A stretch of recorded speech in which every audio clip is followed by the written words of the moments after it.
माँ भारती, भगवान बिरसा मुंडा और टंटिया मामा को प्रणाम करूँगा। और मंच पर मेरे मंचासीन संतगण, जनप्रतिनिधि एवं हमारे समाज के वरिष्ठगण और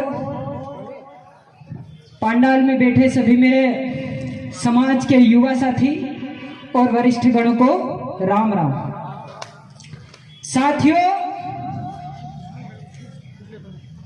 देश में जब जब विपरीत परिस्थितियां आई हैं और अधर्म पैदा हुआ है, तब तब इस धर्म की लड़ाई के लिए वीर पैदा होते हैं। वो क्रांतिवीर है जो भारत भूमि के लिए, इस देश के लिए अपने प्राणों की आहुति देने में भी कतराते नहीं हैं।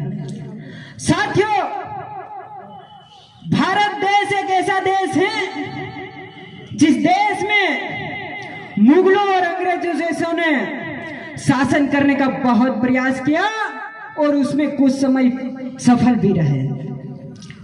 मैं बताना चाहूंगा, 1857 की क्रांति, जब हमारे देश के संपूर्ण वर्ग उन अंग्रेजों के खिलाफ लड़ रहा था और सबसे पहले 1857 से पहले भी सिद्धो कान्हों ने इन अंग्रेजों के खिलाफ जंग छेड़ दी थी यारों।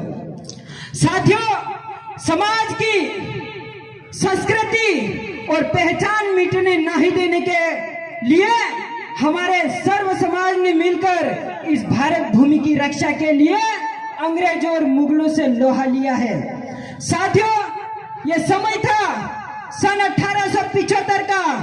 तब एक झारखंड राज्य में उलीहातू गांव में एक बालक का जन्म होता है।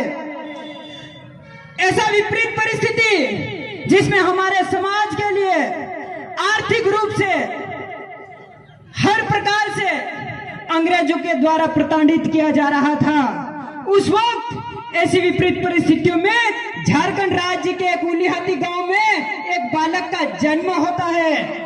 बालक का जब जन्म होता है तो वो बालक जब बड़ा होता है और उसको जब स्कूल के लिए दाखिला करने के लिए उनके पिताजी जाते हैं तो वहां पर एक नियम होता है।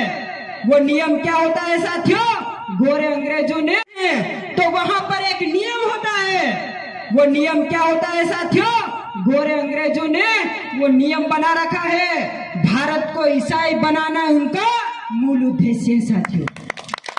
साथियों, भारत देश को, जनजाति समाज को, पिछड़े वर्ग को, इनको किसी भी प्रकार से ईसाई मिशनरीज के संगुल में फंसाकर धर्मांतरित करने का उनका मुख्य उद्देश्य था। और उस उद्देश्य को पूरा करने के लिए उस बालक को एडमिशन दिलवाने से पहले कहा था, आप धर्म परिवर्तन करोगे तभी आपको इस स्कूल में दाखिला दिया जाएगा। साथियों, हमारा समाज आर्थिक रूप से पिछड़ा था और कई प्रकार की चुनौतियों से लड़ रहा था। तो वो बालक का पिताजी कहते हैं, चलो ठीक है, हम धर्म परिवर्तन करते हैं, लेकिन हमारे बालक को शिक्षा तो दीजिए। जब बालक उस स्कूल में पढ़ने जाता है, जब बड़ा होता है और बड़ा होने के बाद 5वीं 6वीं क्लास में आता है, तब सभी पादरी लोग एक बैठक में बैठते हैं। वो बालक एक खिड़की से सुनता है कि उनकी बैठक क्या चल रही है। वो कहते हैं कि जनजाति समाज, उनके पास में जल है, उनके पास में जंगल है, उनके पास वन है, उनके पास लकड़ियां हैं और उनको हड़पने के लिए हमें कर बढ़ाना पड़ेगा।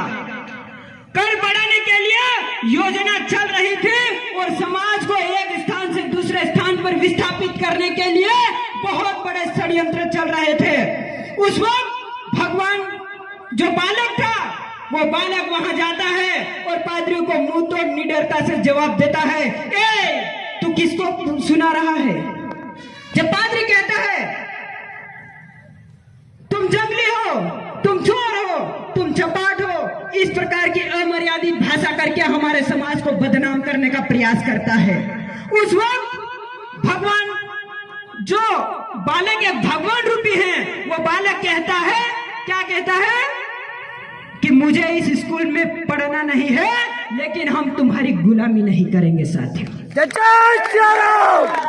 हम स्वाभिमान की जिंदगी जीते हैं और हमारा समाज मुगलों से लड़ता हुआ आ रहा है, तो तुम गोरा अंग्रेज हमारे लिए कुछ भी नहीं हो।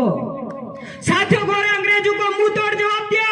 उस वक्त पादरी ने उसको वहां से, उस स्कूल से निकाल दिया और वो स्वीकार कर लिया। जब वहां से जाते हैं और गांव में जाकर कहते हैं, एकानंद पांडे जी उनके गुरु मिलते हैं, उनसे